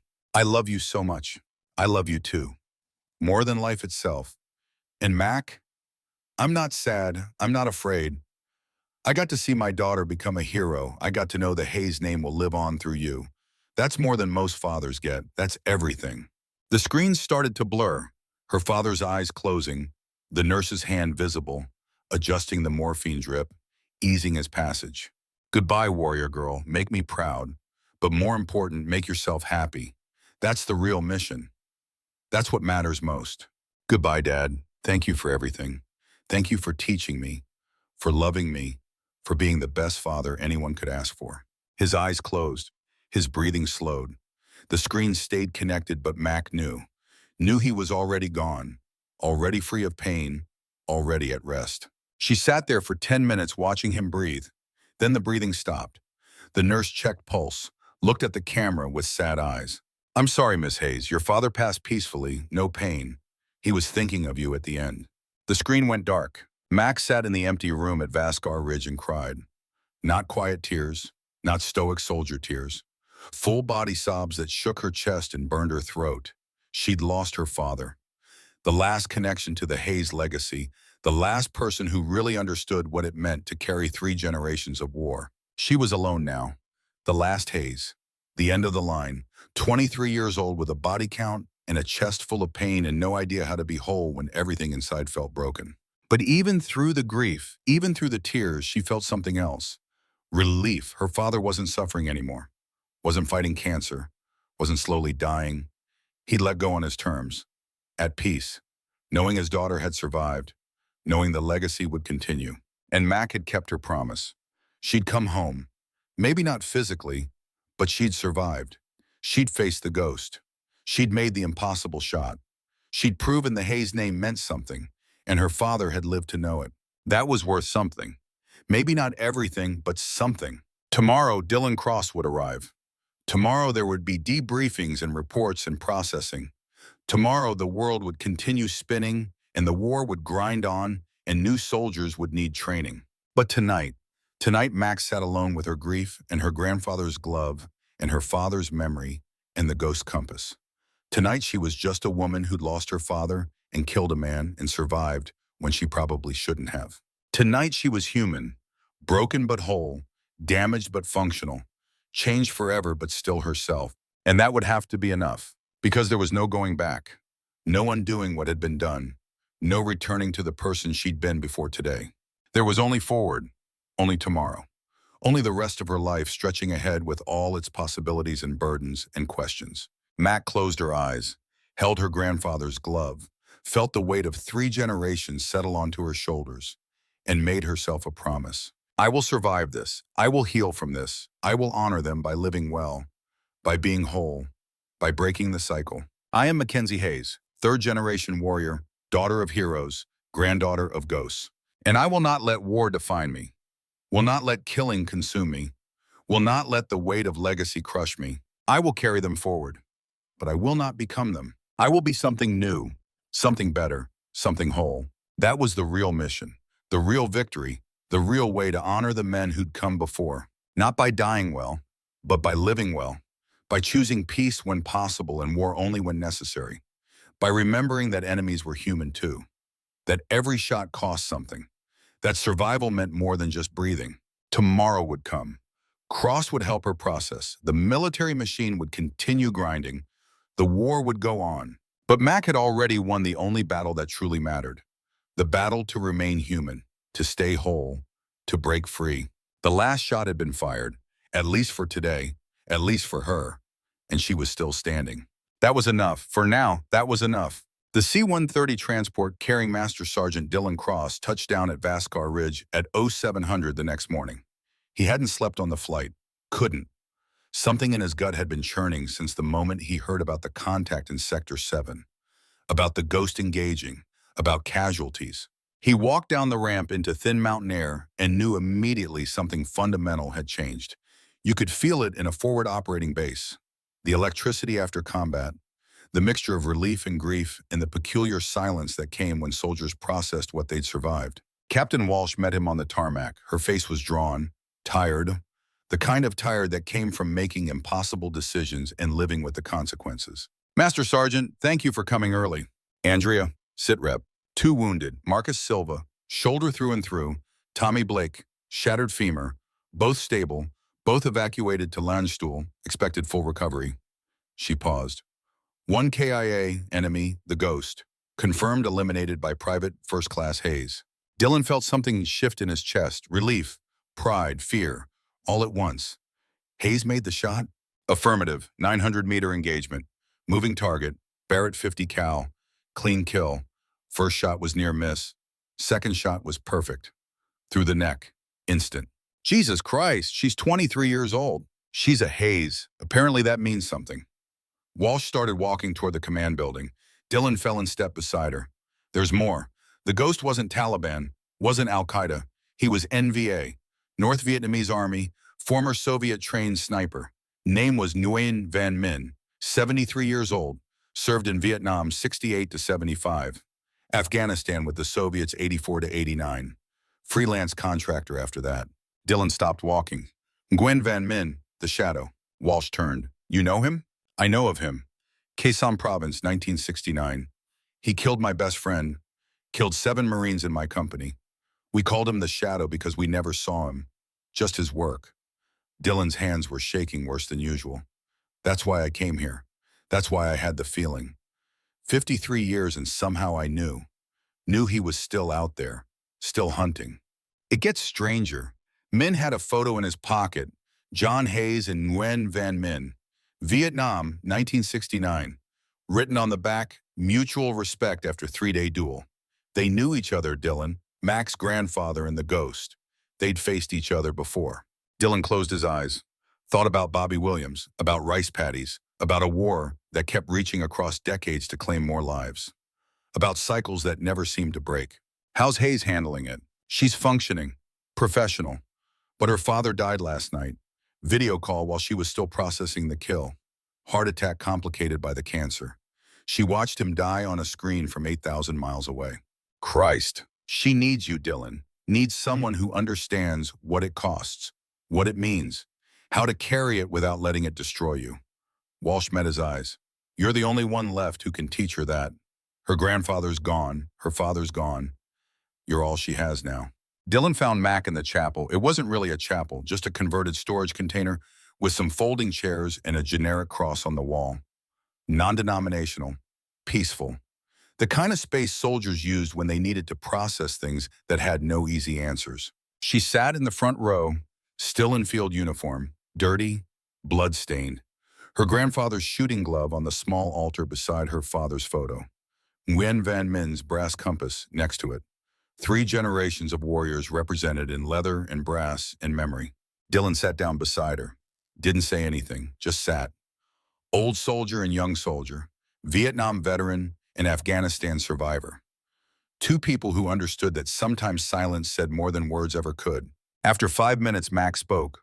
Her voice was flat, empty, the voice of someone who'd cried until there were no tears left. I killed a man yesterday. Then I watched my father die, and I don't know which one hurts more. They both hurt, different kinds of hurt, both valid. Cross said everyone who kills carries it, said my grandfather carried it so hard it killed him. Said my father learned to put it down, but it took years. How long before I can put it down? Dylan looked at the altar, at the glove and photo and compass. 3 wars, 3 generations, all connected through the woman sitting beside him. I've been carrying Bobby Williams for 53 years. Still wake up at 3 a.m., sometimes hearing him scream. Still wonder if I could have saved him. Still carry the guilt. He paused. But here's what I learned. You don't put it down. You integrate it. You make it part of who you are without letting it be all of who you are. You honor the dead by living well, by being whole, by passing knowledge forward, so maybe the next generation doesn't have to carry as much. My father said the same thing right before he died. Said to break the cycle. Said to live well instead of die well. Your father was a smart man, smarter than me. Took him less time to figure it out. Mac turned to look at Dylan. Her face was gaunt, exhausted, but her eyes were still clear, still focused. Did you know about men, about the shadow still being alive? I suspected, didn't have proof, just a feeling. The kind of feeling you get when you've been haunted by something long enough. Dylan's hands shook as he spoke. When I heard about the ghost pattern, his kills, I recognized the style. Same tactics, same precision, same psychological warfare. I thought maybe it was him. Thought maybe after 53 years, we'd finally meet again. But I met him instead. His granddaughter faced him because your friend's killer became my grandfather's opponent, became my enemy. 3 generations of the same war. That's what war does. It echoes, ripples forward through time. What we did in Vietnam created Min's rage. His rage brought him to Afghanistan. His presence brought you. And now it's done. The cycle completed. Bobby Williams avenged. Your grandfather's duel finally finished. Your father's legacy secured. At what cost? At the cost it always demands. Blood and grief and the kind of weight you'll carry forever. But Mac, listen to me. Dylan reached out, steady his shaking hand on her shoulder. You survived. That's not nothing. That's everything. You faced the best sniper any of us had ever seen and you won. You made the impossible shot. You saved your squad. You came home. That matters more than you know. I don't feel like a survivor. I feel like a killer. You're both. We all are. Every soldier who ever pulled a trigger in combat is both. The question isn't whether you killed.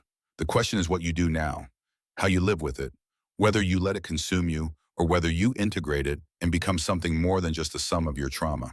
Max stood, walked to the altar, picked up her grandfather's glove, slipped it on. The leather shaped to her hand like it had been waiting all these years. What happened to him? Really, my grandfather. Nobody ever told me the truth, just that he drank himself to death, that the war broke him. Dylan sighed. This was the conversation he had hoped to avoid. But Mac deserved the truth, deserved to understand what she was trying to break free from. Your grandfather came home from Vietnam with 23 confirmed kills, 3 Bronze Stars, 2 Purple Hearts, a chest full of medals, and a head full of ghosts. He tried to adjust, tried to be normal, got a job, got married, had your father. But the war never left him. Because of men, because of the shadow, because of all of it. Bobby Williams was my ghost, but John had his own. Marines he'd watched die, civilians caught in crossfire, the face of every person he'd killed. And Min was the one that got away, the one opponent who matched him, who beat him. That ate at John, made him feel like he'd failed somehow. So he drank. And pushed away his family, and died at 57 with a liver that looked like Swiss cheese and a heart that had given up years before his body did. Your father was 19 when it happened, joined the Marines partly to understand what had killed his father, partly to prove he could do better, could survive the war and come home whole. Did he? Mostly. James was smarter than John, got therapy, went to groups, talked about his experiences instead of bottling them up. He made peace with what he'd done, learned to live with it. But then the cancer came and took him anyway. Different enemy, same result. Mac turned to face Dylan. And now it's my turn. 3rd generation Hayes. 3rd war. Same ghosts in different uniforms. When does it end? It ends when you decide it ends. When you choose to be more than what the war made you. When you honor your grandfather and father by living the life they couldn't. How? By teaching, by passing knowledge forward, by being the person who breaks the cycle instead of feeding it. Dylan stood, walked to where Mac was standing. Captain Walsh is recommending you for the Bronze Star with Valor. She's also putting you in for promotion to Specialist. You earned both. But more than that, she's recommending you for instructor duty stateside, Fort Benning, sniper school, teaching the next generation. I've only been in 3 years. I'm too young to be an instructor. You just eliminated the most dangerous sniper in theater. You made a shot that most veterans with 20 years couldn't make. You saved your entire squad. You're exactly the kind of instructor we need. Someone who knows what it really costs. Someone who can teach not just how to shoot, but when to shoot and when to walk away. Mac looked at the altar again, at the 3 objects representing 3 generations of warriors. My father arranged this, didn't he, before he died? He knew I'd need a way out, a way to heal without running away. He called Walsh 2 weeks ago, set it all up, made sure you'd have the option.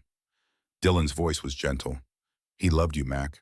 Wanted you to have what he and John never had, a chance to process, a chance to heal, a chance to be something other than a weapon. When would I leave? 2 weeks. Finish your initial rotation, get the paperwork processed, then back to the States. 6-month instructor assignment. After that, you decide. Stay with training command or return to operational. But either way, you get time to breathe. Time to figure out who Mackenzie Hayes is when she's not in a combat zone. Mac nodded slowly. What about you? You going to stay here? 1 more rotation, then I'm done. Dr. Chen made me promise. After that, retirement.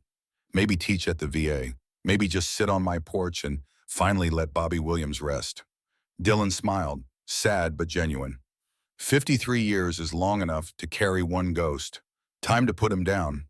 Time to live the years I have left instead of constantly dying in 69.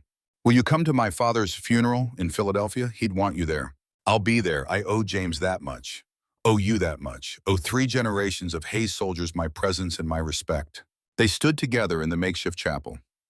2 soldiers separated by 44 years and 3 wars, but connected by blood and duty and the understanding that some weights could only be shared, never fully lifted. Mac picked up the compass, turned it over in her hands. Min carried this for 40 years, through Soviet Afghanistan, through contract work, through all his killing and grief, and in the end, he wanted me to have it. Why? Because he saw in you what your grandfather had, what he had, the gift, the curse, the ability to take a life from 1,000 meters and live with yourself after. He wanted you to know that even enemies can recognize each other, can respect each other, can understand that sometimes we're all just soldiers doing what we think is right. Is that enough? Recognition and respect and understanding? No, but it's something.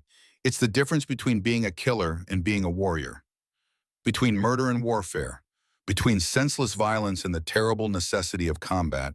It doesn't make it right, doesn't make it good, just makes it human. Mac pocketed the compass, put her grandfather's glove back on the altar beside her father's photo, a shrine to the men who'd shaped her, who'd taught her, who'd died too young trying to make sense of wars that had no sense to make. Thank you, Master Sergeant, for coming, for understanding, for being here when I needed someone who got it. That's what we do, Mac. We stand with each other. We carry each other. We make sure nobody faces the darkness alone. Dylan turned toward the door. Get some rest. Real rest. Tomorrow we'll start processing paperwork. But tonight you grieve. You feel. You let yourself be human. That's an order. Yes, Master Sergeant. Dylan left her alone in the chapel, walked out into cold mountain air that burned his lungs and made his old wounds ache. He pulled out his phone, called Dr. Chen. It was the middle of the night in Philadelphia, but she answered on the second ring. Always did when Dylan called from overseas. Dylan, are you okay? I'm okay, but Doc, something happened. Something big. The shadow. Nguyen Van Min. He's dead. One of my students killed him. Silence on the other end. Then Dr. Chen's voice, careful and professional. How do you feel about that? I don't know yet. Relief maybe, that he can't kill anyone else. Sad that it took 53 years and another generation of soldiers. Grateful that Mackenzie Hayes is still alive. Worried about what this does to her. Who is Mackenzie Hayes? John Hayes' granddaughter. James Hayes' daughter. Third generation. 23 years old. Best shot I've ever seen. Made a 900-meter kill on a moving target in combat conditions with a 50 cal. Textbook perfect. Then watched her father die on video call 6 hours later. Oh, Dylan, that's a lot for anyone to carry, especially someone so young. That's why I'm calling. I need to know if I'm doing the right thing. Sending her stateside for instructor duty, giving her time to process, or am I just passing my trauma to another generation? Making her carry what I couldn't put down? Dr. Chen was quiet for a moment. What does your instinct say? My instinct says she's strong enough to survive this, smart enough to learn from it, but she needs guidance, needs someone who understands, needs time and space and permission to be something other than a killer. Then you're doing the right thing, teaching her what you learned, what John never learned, what James learned too late. You're breaking the cycle, Dylan. You're giving her the tools to be whole. That's not passing trauma. That's passing wisdom. I hope you're right. I am. And Dylan, when you come home this time, really come home. No more deployments. No more one last rotation. You've given enough, saved enough, carried enough. It's time to let someone else stand watch. After this rotation, I promise. I'm holding you to that. They said goodbye. Dylan stood in the dark and looked at stars that were the same stars that had shone over Vietnam and Iraq and every battlefield where men had killed each other for causes they barely understood. And for the first time in 53 years, he felt something shift. The weight wasn't gone, would never be gone, but it felt different, lighter somehow. Like maybe Bobby Williams was finally ready to rest. Like maybe they all were. Colonel James Hayes was buried at Arlington National Cemetery 2 weeks later with full military honors. The funeral was small. Family, some old Marines, Dylan Cross in his dress uniform with a chest full of medals, Captain Walsh, who'd flown back specifically to attend, Marcus Silva in a wheelchair with his arm still in a sling, even Tommy Blake on crutches with a brace on his leg that would be there for months. Max stood in her dress blues and watched them fold the flag. Watched them hand it to her with practiced precision. Watched them fire the 21-gun salute that echoed across rows of white stones, marking other soldiers who'd given everything. The chaplain spoke about duty and honor and sacrifice, about a man who'd served his country with distinction, about a father who'd loved his daughter, about a Marine who'd saved lives and earned respect and died too young from wounds that took 20 years to kill him. Mac barely heard it. She was thinking about video calls and custom rifles and the last words her father had spoken. Make yourself happy. That's the real mission. That's what matters most. After the ceremony, people approached to offer condolences, shook her hand, told her they were sorry for her loss, told her James had been a good man, a good Marine, a good father. She nodded and thanked them and felt nothing. Numbness was a blessing. Feeling would come later when she was alone and had no choice but to face it. Dylan found her standing by the grave after most people had left. Just her and a hole in the ground and a coffin that contained what remained of her father. He was proud of you, I hope you know that. He told me, right before he died. Good. Some things need to be said. Dylan placed a hand on the coffin. James Hayes saved my life in Fallujah. I never properly thanked him. Never told him what it meant. I'm telling you now, your father was one of the best men I ever served with.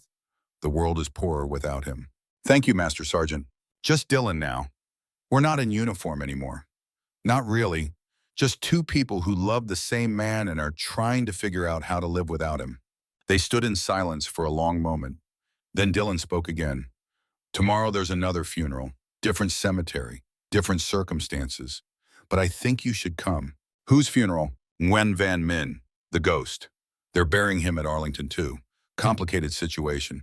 Technically, he was an enemy combatant, but also a veteran of recognized conflicts. Soviet service in Afghanistan, intelligence value. Command decided to grant military burial. Vietnamese delegation coming. It'll be controversial, but it might give you closure. Mac looked at him. You want me to attend the funeral of a man I killed? I want you to see him as human, to understand that he wasn't a monster. Just another soldier who couldn't let go, who fought for 50 years because he didn't know how to stop, who killed 23 Americans trying to balance scales that could never be balanced. I want you to understand what happens when we can't break the cycle. That's asking a lot. I know, but I think you need it. Think you need to see that even the ghost was just a man, broken and driven and haunted, just like your grandfather, just like me, just like everyone who carries war in their bones. The next day, Max stood at the back of a smaller gathering. Vietnamese delegation in formal dress, military officials, Alexei in civilian clothes looking lost and grief-stricken, a Buddhist monk performing rites in a language Mac didn't understand. They lowered Nguyen Van Minh into the earth with both Vietnamese and American flags. Symbolic. Reconciliation across decades of enmity. Former enemies acknowledging that soldiers on both sides had been human, had suffered, had done what they thought was necessary. After the ceremony, Alexei approached Mac. His eyes were red, his face drawn, but he managed a small smile. "You are Mackenzie Hayes, the one who made the shot." "I am. I'm sorry about Min, about your loss." "Do not apologize. He wanted this ending. Chose it. He told me before we came to Afghanistan. He said, I am hunting the granddaughter of John Hayes. I am hunting my final piece." Alexei pulled something from his pocket. An old photo, the same one Mac had found on Min's body. "Your grandfather and my teacher, Vietnam, after 3 days of dueling. Neither could kill the other. So they made peace, agreed to respect each other. Your grandfather went home. Min stayed and watched his family die in American bombing 6 months later." Mac took the photo, studied it. Her grandfather looked young, smiling, arm around a Vietnamese soldier who would become the ghost, the shadow, the man Mac would kill 53 years later. Min said war created cycles. Violence creates violence. Death creates death. He said the only way to break cycle is for one side to choose peace, to stop hunting, to forgive. Alexei's voice cracked, but he could never forgive, could never stop. The faces of his wife and children haunted him every day, so he kept killing, kept trying to balance the scales until you stopped him. "I didn't stop him, I just ended him." "Yes, and in ending him, you freed him." He wanted worthy death, death from worthy opponent, from the granddaughter of the one man who matched him. That is honor. That is peace. That is how warriors die when they cannot learn to live. Mac handed the photo back. "What will you do now? Go back to Russia?" "Yes.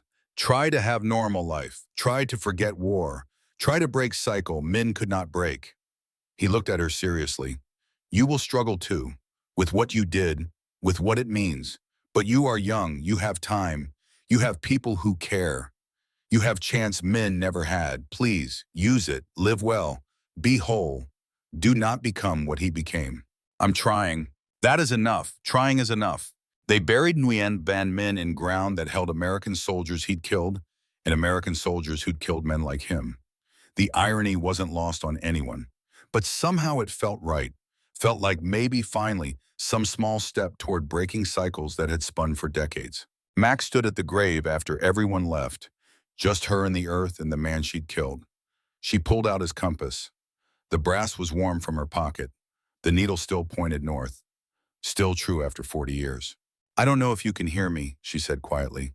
"Don't know if there's anything after this. But if there is, I hope you found your family. Hope you found peace. Hope the scales finally balanced in whatever way they needed to." She placed the compass on the fresh earth, left it there. Let it stay with the man who'd carried it through so many wars. It felt right, felt like completing a circle, returning something that had always belonged to him. "I'm going to try to do what you couldn't. I'm going to try to let go, to live, to break the cycle. Not for you, not for my grandfather, for me, because I deserve to be whole, because life is too short to spend it haunted." The wind picked up, cold autumn wind carrying leaves and the promise of winter. Mac turned away from the grave, walked back toward where Dylan waited by the car, back toward the living, back toward the future. Tommy Blake was medically retired 3 months later. His leg had healed, but not well enough for combat duty. The Army offered him a desk job. He declined, took his honorable discharge, and went home to Kentucky. Mac visited him before returning to Fort Benning. Found him in a small apartment in Lexington, working at a gun range, teaching civilians basic marksmanship, building a life that had nothing to do with war. "Hayes, good to see you." Tommy was limping but smiling, genuinely happy. "Heard you're going to be an instructor. That's perfect for you." "Heard you're teaching too, just a different audience." "Yeah, turns out I like teaching people who'll never see combat, people who shoot for sport or hobby or just to learn a skill. No life or death, no trauma, just skill building and patience and watching people improve. He poured her coffee. I'm okay with how things worked out. I know I'm supposed to feel like I failed somehow, like getting wounded and discharged means I didn't measure up. But honestly, I'm relieved. Relieved? I joined because I thought I needed to prove something, be a man, be tough, be a warrior. But lying in that valley bleeding, I realized something. I don't want to be a warrior. I want to be a teacher, a brother, maybe someday a husband and father. I want a life, a real life. And there's no shame in that. Mac felt something ease in her chest. No, there's no shame in that at all. You saved my life, Mac, not just by making the shot, by showing me that surviving matters more than some abstract idea of heroism. That coming home is the real victory. He met her eyes. I'm going to live well, going to be happy, going to build something good. That's how I honor what you did. That's how I say thank you. You don't owe me anything, Tommy. Maybe not, but I'm grateful anyway. He stood, offered his hand. Take care of yourself, Specialist Hayes. Teach those kids well. And when you're ready, when you've processed everything, maybe you can do what I did. Choose life over war. Choose peace over proving anything. Choose happiness. Max shook his hand, saw in his eyes that he meant it, that he really was okay, really was healing, really was going to be fine. And somehow that helped. Seeing that surviving was possible, that wholeness was achievable, that breaking the cycle was a choice anyone could make. 6 months after Vascar Ridge, Specialist Mackenzie Hayes stood in front of 20 students at Fort Benning Sniper School. 15 men, 5 women, all young, all eager, all thinking they understood what they were volunteering for. Mac knew better, knew they had no idea, knew that was okay. Everyone started with innocence. The job was teaching them skill without destroying that innocence, teaching them lethality without turning them into killers who couldn't function in peace. My name is Specialist Hayes. For the next 8 weeks, I will teach you to be Army snipers. But before we touch rifles, I need to tell you about 3 men. She told them about her grandfather, John Hayes, Vietnam veteran who came home broken and never recovered, who drank himself to death at 57 because he couldn't let go of faces and names in a war that ended while still living in his head. She told them about her father, James Hayes, Gulf War and Iraq veteran who learned to process trauma, who got help, who built a life, but who died of cancer at 61 from poisons he'd breathed in service to his country. She told them about Nguyen Van Minh, the ghost, former enemy who became her opponent, who killed 23 Americans trying to balance scales that couldn't be balanced, who died at 73 still fighting a war that had ended decades before. I tell you this because being a sniper isn't about kills. It's about living with them. It's about making impossible decisions under pressure and carrying the weight after.